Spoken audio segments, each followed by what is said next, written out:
right, we're back with another Boss Steel Blades exclusive. Today we're looking at a Great Cutlery 41 in antique yellow jig bone. This is knife number 412226, the Physician's knife. Let's get into the model. So Great Cutlery has put out the 41 pattern. This is a new pattern. This particular model is Northfield trim, so what we're talking about here is a cut swedge, mirror polished blade, long pulls on both blades, antique yellow jig bone handles with the un-excelled shield, fluted bolsters, and yeah, this looks really great. So the Physician's knife, or this is a doctor's knife. So what you're talking about is a main blade. With physician's knives, doctor's knives, usually it's a main blade of a spear, and then the secondary historically was usually like a spatula. What Great Cutlery decided to go with was a lamb's foot, which I think is fine. It's very appropriate. This knife being Northfield trim. Here's our tube, Northfield un-excelled, premium pocket knives, hammer tested, frozen forged 1095, and the address. I dig all that. And then here is our pin to go with it. Northfield un-excelled premium knives. That looks really good. I'm guessing that they made the pin look this way because of the antique yellow jig bone. That's my thoughts on it anyway. Clear the deck a little bit. Here's the extras that Joel always sends. I can dig all that, like the stickers. As far as the knife is concerned, like I said, this is Northfield trim. So what we're talking about is these cut swedges and long pulls over mirror polished blades. All that looks really good. Light action on these. And then, a doctor's knife, what you got is squared off bolsters. And the reason that the bolsters were squared off was so that they could crush pills to administer medicine to people. This is dating back to a time when you probably didn't have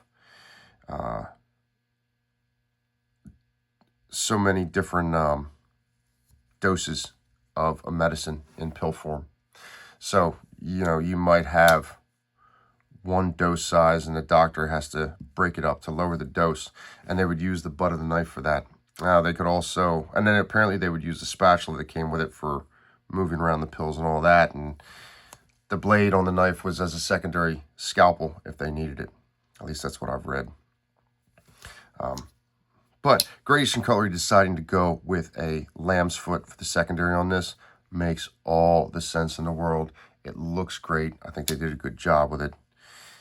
This jig bone, this antique yellow jig bone, I think looks amazing. This is absolutely one of my favorite jig bone patterns from Great Cutlery, the antique yellow jig bone. Maybe my favorite, maybe the one that I prefer the most, just because I like the way it looks. I mean, look at how much character is going on there. That looks great. What a great job they did with that. Yeah. I mean, aesthetically, this whole knife is just out of this world. If you dig the squared off bolsters and the light action on these, it's not a heavy action. So as long as you're cool with that, if that's what you're looking for, man, this is the one to get. It's decent enough snap on these, and this could probably use a flush. I don't know. I haven't flushed it. What we're talking about here is two spring. It's a two spring knife. So two blade, two spring, two wells. Let's open this up a little bit. You can see in there.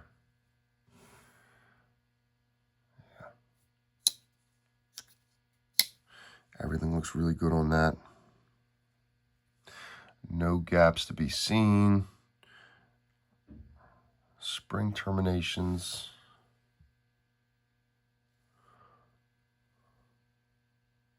Spring terminations look good. I can almost see a difference in them, which is unusual for Great Cutlery. They're usually really on top of that. But I'm really being picky at that point. I mean, it looks fine. Nothing to worry about, nothing to complain about. Yeah. Good construction on all this.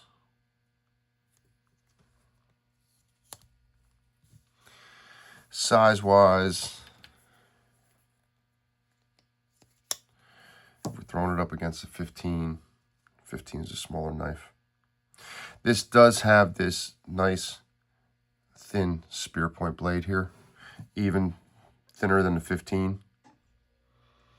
So kind of the opposite end of the spectrum from saying 85 is a really thin spear point blade. But that's fine. I mean, as far as function is concerned, if you were to, one, this is a small, thin-handled knife. I mean, it would look funny with a really exaggerated spear point, but as far as a doctor's uses, I think the thin spear makes sense. Let's get some measurements going.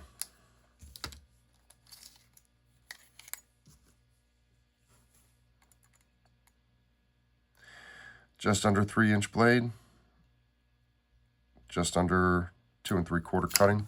It's probably going to be the same for the lamb's foot. Yep.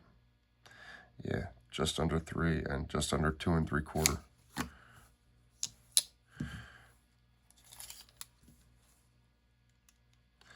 And then total length, just over 3.5.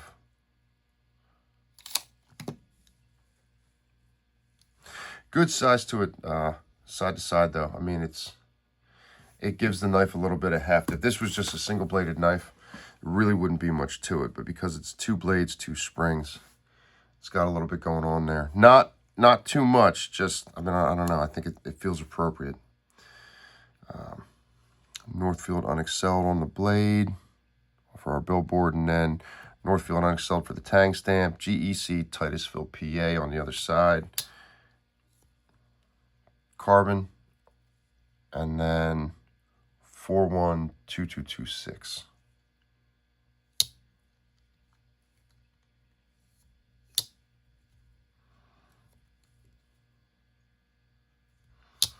Yeah.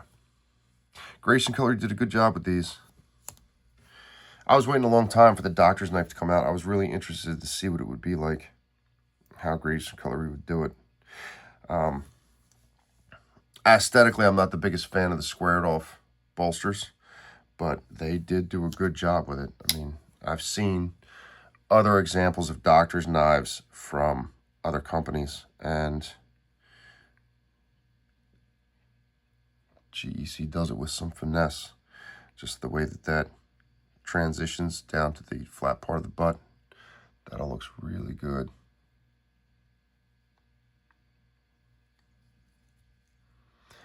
Dig that jig bone. Un-X-LD shield. Everything looks really good on this. All the pins are sunk, nothing flush. But then, it's jig bone, so what would you be flush with? Yeah. I think this looks good, guys. What are your thoughts on it?